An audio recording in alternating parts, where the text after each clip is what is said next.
Hello guys, welcome back to our YouTube channel agriculture and GK. Myself Anjali Namdev और आज हम discuss करेंगे NABARD grade A agriculture and rural development exam paper 2018 के बारे में। हम इसको स्टार्ट करने के पहले यदि आप हमारे एप्लीकेशन को अभी तक डाउनलोड नहीं किया है तो आप हमारे एप्लीकेशन को डाउनलोड करें, जहाँ पे आपको बहुत सारे कोर्सेज़ दिए जाएंगे। आप उन्हें चाहे तो परचेस कर सकते हैं, उनकी टेस्ट सीरीज़ को भी परचेस कर सकते हैं, जो कि आपके लिए यूज़फुल होंगे। और इसके अलावा आप हमारे चैनल में नए हैं और आपने अभी तक हमारे चैनल को सब्सक्राइब नहीं किया है तो आप हमारे चैनल को सब्सक्राइब करें और वीडियो को लाइक करें। एंड देन यदि आप हमारे कोर्स नाबार्ड के कोर्स को परचेस करना चाहते हैं तो इसका प्राइस बहुत ही चीपेस्ट है हमारे जो एप्लीकेशन में। आप चाहे तो इस कोर्स को परचेस कर सकते हैं, जिसमें आपको 999 रुपीज़ का प्राइस रहेगा। आपको इसमें सारे स्टडी मटेरियल प्रोवाइड किया जाएगा और सिलेबस के अकॉर्डिंग आपको दिए जाएंगे और सॉल्व पेपर भी लास्ट 3 ईयर्स के आपको प्रोवाइड कराए जाएंगे। इसके अलावा आपको टेस्ट सीरीज़ भी दी जाएगी। इसकी जो वैलिडिटी है वो अप टू 6 मंथ तक की रहेगी। दैन हम नेक्स्ट में मूव ऑन करेंगे। तो जो आपको क्वेश्चन नंबर फर्स्ट था, है ना, तो जो पेपर में आया था वो था total food grain production in 2016 to 17 crossed. तो जो 2016 और 17 में फूड प्रोडक्शन का जो फूड ग्रेन प्रोडक्शन का जो था 2016-17 में वो क्रॉस किया था कितना, 270 मिलियन टन। ठीक है, 270 मिलियन टन 16-17, क्योंकि ये जो हम पेपर की बात करें वो 2018 का है ना। And then which of the following type of soil है is maximum water holding capacity. तो black soil, red soil, laterite soil, alluvial soil. तो आप सभी को पता है कि ब्लैक सॉइल में क्या होता है, क्ले कंटेंट % बहुत ज़्यादा होता है ना। जहाँ पे क्ले कंटेंट रहेगा, ऑर्गेनिक मैटर भी ज़्यादा रहेंगे, तो इसमें जो वाटर होल्डिंग कैपेसिटी रहती है वो ब्लैक सॉइल में बहुत ज़्यादा होती है। एंड देन बात करेंगे प्लांटिंग टाइम फॉर हिल बनाना। ठीक है, तो बनाना का बॉटेनिकल नेम क्या होता है, म्यूज़ा स्पीसीज़, है ना, म्यूज़ा पैराडिसिका। एंड देन इसका जो प्लांटिंग टाइम है हिल बनाना के लिए, मतलब जो हिली एरियाज पे बनाना को प्लांटिंग करते हैं, फ्लावरिंग टाइम अलग रहता है। और आपका बात करोगे उसके जो फ्लावरिंग टाइम है ना, तो आपका जो प्लांटिंग टाइम है बनाना का वो है आपका अप्रैल टू मई के बीच में हिल बनाना के लिए।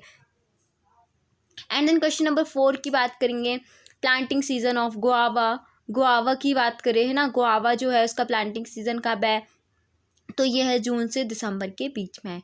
विच of the following types of soil has maximum water holding capacity. तो यहाँ पे दे रहा है सैंडी सॉइल, है ना, क्ले सॉइल और लोमी सैंड और क्ले सॉइल, है ना, क्ले लोमी। तो देखिए आपकी जो यहाँ पे दिया है, तो यहाँ पे जब मिनिमम की बात करें ना, मैक्सिमम की तो क्ले लोमी की होगी, लेकिन मिनिमम की जब बात करें कि सबसे कम वाटर होल्डिंग कैपेसिटी किसकी होती है, तो सैंडी सॉइल की, लोमी सैंडी की। तो जो सैंडी सॉइल, लोमी सैंडी में जो ठीक है जो सैंड का % होता है वो बहुत ज़्यादा होता है, जिसके कारण इसकी जो वाटर होल्डिंग कैपेसिटी रहती है वो क्या होती है, कम होती है। And then question number 6 is in which year import duty on wheat was implemented।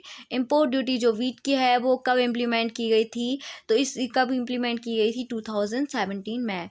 And then question number, हम नेक्स्ट क्वेश्चन की बात करेंगे कि विच of the following has maximum milk fat in its milk. किस में जो है मैक्सिमम मिल्क फैट प्रेजेंट रहता है, जो मैक्सिमम मिल्क फैट प्रेजेंट रहता है वो सीप में। अब सीप में कितना रहता है, तो 7.90 जो है फैट % सीप में रहता है। एंड देन हम बात करेंगे ह्यूमन में, तो ह्यूमन में कितना रहता है, ठीक है। एंड देन आप पहले बात करो कि काऊ में जो मिल्क फैट % होता है वो होता है 4.14%। एंड कैमल में होता है 5.38%। तो जो सबसे ज़्यादा होता है वो होता है शीप में होता है, सिप में, तो वो कितना होता है 7.90% होता है। विच of the following is a micronutrient. इनमें से माइक्रोन्यूट्रिएंट क्या है, तो देखो पहले तो आपको बता रहा है नाइट्रोजन, फॉस्फोरस और कैल्शियम और आयरन। तो सबसे पहले जो न्यूट्रिएंट होते हैं वो उनको डेराइव किया गया, फंक्शनल न्यूट्रिएंट होते हैं, मैक्रो और माइक्रो न्यूट्रिएंट होते हैं ना। फंक्शनल न्यूट्रिएंट क्या होते हैं? CHO, कार्बन, हाइड्रोजन और ऑक्सीजन। फिर मैक्रो की बात करेंगे तो मैक्रो में भी मेजर और है ना, तो उसके बाद मेजर और माइनर में तो जो मेजर में आते हैं NPK, नाइट्रोजन, फॉस्फोरस और potassium, and then calcium, magnesium और सल्फर आते हैं हमारे माइनर में। देन हम बात करेंगे माइक्रो में, जितने बचे हुए जो एलिमेंट्स हैं, आयरन, कैल्शियम, जी आयरन हो गया, जिंक हो गया, मोलिब्डेनम हो गया, निकल हो गया, कोबाल्ट हो गया, बोरोन हो गया, ये सारे क्या हो गए? Micro nutrient. तो इसमें से आपको क्या दिख रहा है? ये जो नाइट्रोजन, फॉस्फोरस और कैल्शियम तो माइक्रो नहीं है, ठीक है, मैक्रो न्यूट्रिएंट है। तो जो माइक्रो न्यूट्रिएंट कौन बचा? आयरन। तो ये आयरन क्या है? माइक्रो न्यूट्रिएंट है। एंड देन नेक्स्ट क्वेश्चन की बात करेंगे pH of saline alkaline soil. तो एल्कलाइन और सैलाइन सॉइल का जो pH होता है वो कितना होता है? 4 होता है, 6 होता है, 7 से ज़्यादा होगा या 8.5 से ज़्यादा। तो जो सैलाइन सॉइल का है उसका जो सैलाइन एल्कलाइन सॉइल का जो pH होता है वो होता है 8.5 से ज़्यादा। यदि हम सैलाइन सॉइल की बात करेंगे, सिर्फ सैलाइन सॉइल की, तो उसका जो pH होता है 8.5 से कम। एंड देन एल्कलाइन की बात करेंगे तो उसका होता है एल्कलाइन का 8.5 से ज़्यादा।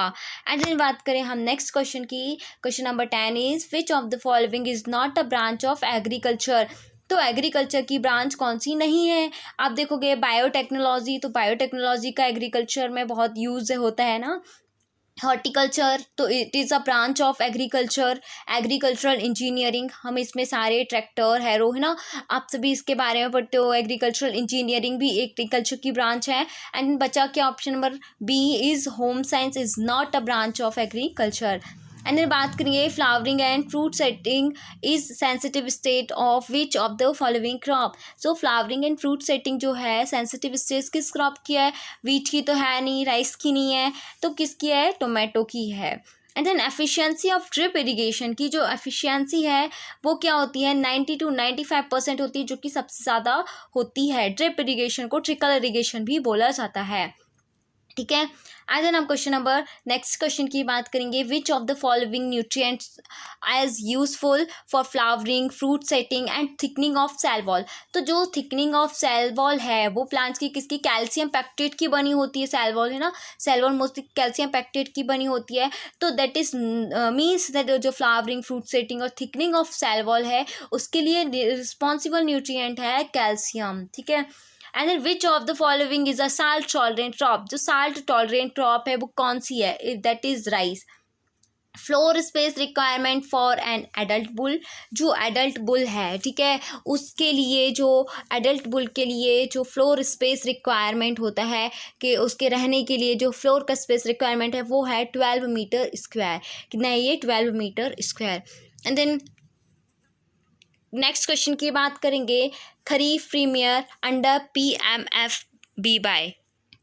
तो खरीफ प्रीमियर में है ना, अंडर जो प्रधानमंत्री फसल बीमा योजना के अंदर जो खरीफ प्रीमियर दिया जाता है वो कितना रहता है? कितने रहता है? 2% रहता है खरीफ क्रॉप्स के लिए। And which of the following is a rabi crop. Rabi crop कौन सी है इसमें से? Cotton, groundnut, wheat and all of these. तो कॉटन और ग्राउंडनट तो खरीफ क्रॉप है। देन बचा क्या? Wheat. Wheat is a rabi crop, ठीक है। रबी क्रॉप मतलब कि जो आपकी जो ठंड विंटर सीजन में जो क्रॉप्स ग्रो होती हैं that is known as wheat, है ना, रबी क्रॉप्स के नाम से जानी जाती है।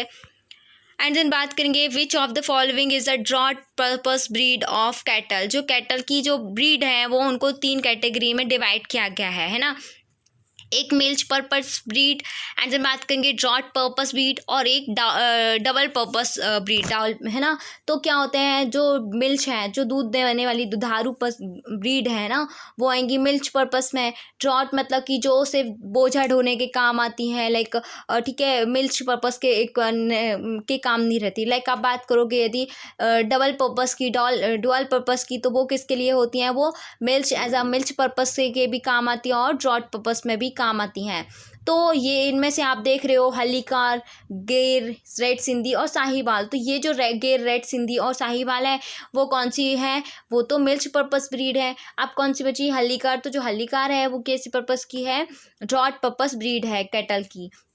विच of the nutrient is found in maximum amount in poultry manure.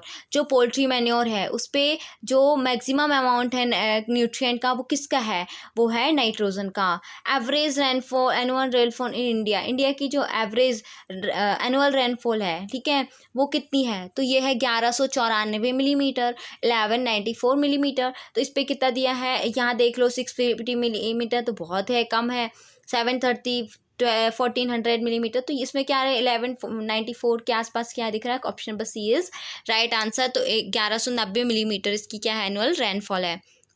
And then बात करेंगे कि amount of rainfall in humid region, humid region में रेनफॉल का अमाउंट कितना होता है, तो 500 मिलीमीटर से तो कम होगा, मतलब एरिड, सेमी एरिड है ना, और सेमी ह्यूमिड और ह्यूमिड। तो आपका जो सबसे ज़्यादा होगा, मतलब 1 is greater than 1000 millimetre rainfall जो होती है वो कहाँ रहती है, ह्यूमिड रीजन में होती है।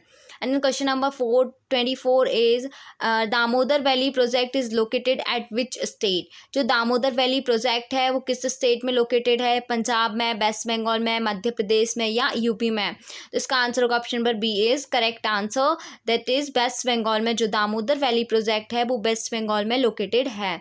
And then which of the following is a factor that affects water measure in plants. तो ये बता रहे कि कौन सा फैक्टर्स है जिनमें जो वाटर मीजर करते हैं प्लांट्स में, that is known as temperature, ठीक है। एंड देन क्वेश्चन नंबर, हम नेक्स्ट क्वेश्चन की बात करेंगे।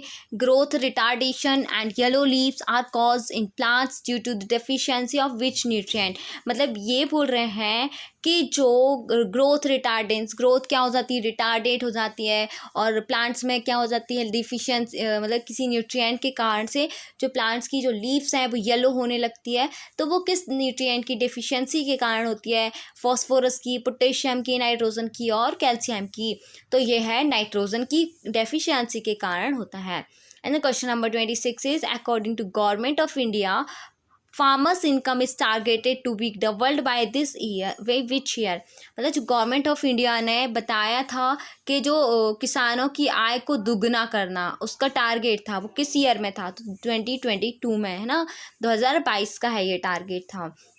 एंड देन नेक्स्ट बात करेंगे, what was the growth rate of agriculture sector in 2016 to 17। जो ग्रोथ रेट है एग्रीकल्चर सेक्टर में, जो ग्रोथ रेट है वो 2016-17 में कितनी थी, तो वो थी 4.9%। एंड देन क्वेश्चन नंबर, हम नेक्स्ट बात करेंगे, what is the method of scattering of seeds in the field is known as broadcasting. तो आप ही सभी को पता है कि जो सीड्स को बिखेरना है ना, सीड को स्कैटर करने की जो मेथड है फील्ड में, उसको हम ब्रॉडकास्टिंग बोलते हैं। और जब हम सीड को बोते हैं ना, लाइक एक प्लेस टू प्लेस डिस्टेंस बनाकर, उसको हम डिबलिंग से करते हैं ना, सीड्रिल मेथड यूज़ करते हैं, बहुत सारी मेथड होती है। तो ये जो ब्रॉडकास्टिंग है उसको सीड को स्कैटर करने की मेथड है ना। What is the priority sector lending for SC and STS। जो प्रायोरिटी सेक्टर है वो कौन है, क्या है, तो वो है RBI, reserve bank of India. And then बात करेंगे कि in which year NRLM was change to DDU to NRLM। तो जो है किस ईयर में जो NRLM है वो चेंज हुआ था DDU टू NRLM, जून 2011 में, ठीक है, जून 2011 में।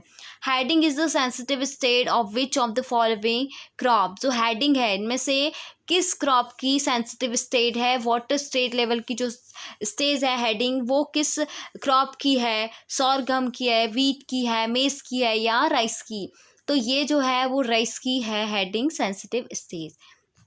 सो नेक्स्ट जो हमारा है question is capacity of power harrow per day is. जो पावर हैरो की एक दिन की कैपेसिटी है वो कितनी है, वो है 2.5 हेक्टेयर पर डे। एक दिन में वो 2 हेक्टेयर की कैपेसिटी उसकी है। State having maximum area under saline soil. जो सलाइन सॉइल है उसके अंदर पे कौन सा स्टेट बहुत ज़्यादा आता है, तो वो है Gujarat. State having maximum area under acidic soil. ऐसा कौन सा स्टेट है जो कि मैक्सिमम एरिया एसिडिक सॉइल के अंदर आता है, तो वो है केरला। एंड देन बात करेंगे rearing period for brown in fresh water brown culture is. जो रियरिंग पीरियड है प्राउन का फ्रेश वाटर प्राउन कल्चर में वो है 6 to 8 मंथ्स का। ठीक है। एंड देन हमारे यहाँ पे जो कंप्लीट होता है हमारा जो 2018 के में जो एग्रीकल्चर से रिलेटेड जितने भी क्वेश्चंस आए हैं वो यहाँ पे हमारे कंप्लीट होते हैं। एंड देन जो 2019 का पेपर भी हम लेके आने वाले हैं, तो आप हमारे साथ बने रहें, ठीक है। सॉल्व पेपर रहेगा। एंड देन इफ़को आपको और बात बता दी जाए कि यदि आप इफ़को का कोर्स बाय करना चाहते हैं, ठीक है, तो उसका जो कोर्स का प्राइस है 1999 रुपीज़ है। आप इसे परचेस कर सकते हो, आप हमारे एप्लीकेशन में जाके आप इसे परचेस कर सकते हो। परचेस करना चाहते हो तो इसमें रिकॉर्डेड सेशंस होंगे एंड सब्जेक्ट्स बाय क्लास होगी, ठीक है। क्वालिटी कंटेंट आपको एक्सपीरियंस टीचर से कराया जाएगा, प्रोवाइड कराया जाएगा। डाउनलोडेबल होंगे, ठीक है। आप प्रिंटेबल है, पीडीएफ को आप प्रिंट करा सकते हो। एक्सप्लेनेशन वीडियो का दिया जाएगा आपको। तो आपके टेस्ट सीरीज़ भी आपको प्रोवाइड की जाएंगी। और जो इसकी जो कोर्स की वैलिडिटी है वो 9 मंथ तक की है। सो आप चाहें तो हमारे को इस इफ़को के कोर्स को भी परचेस कर सकते हो यदि आप करना चाहते हो। तो इसके पहले आप यदि अभी तक हमारे एप्लीकेशन को डाउनलोड नहीं किया है तो पहले तो आप हमारे एप्लीकेशन को डाउनलोड करो। वहाँ पे जाके आप देख सकते हो, आपको जो भी कोर्स परचेज़ करना है आप उधर ही से परचेज़ कर सकते हो। इसके अलावा यदि आपकी कोई क्वायरी होती है तो डिस्क्रिप्शन में व्हाट्सएप की लिंक दी है, आप डायरेक्ट वहाँ पे जाके मैसेज कर सकते हैं, आपको हेल्प दी जाएगी। एंड देन वीडियो आपको कैसा लगा लाइक करके ज़रूर बताएं। Thank you.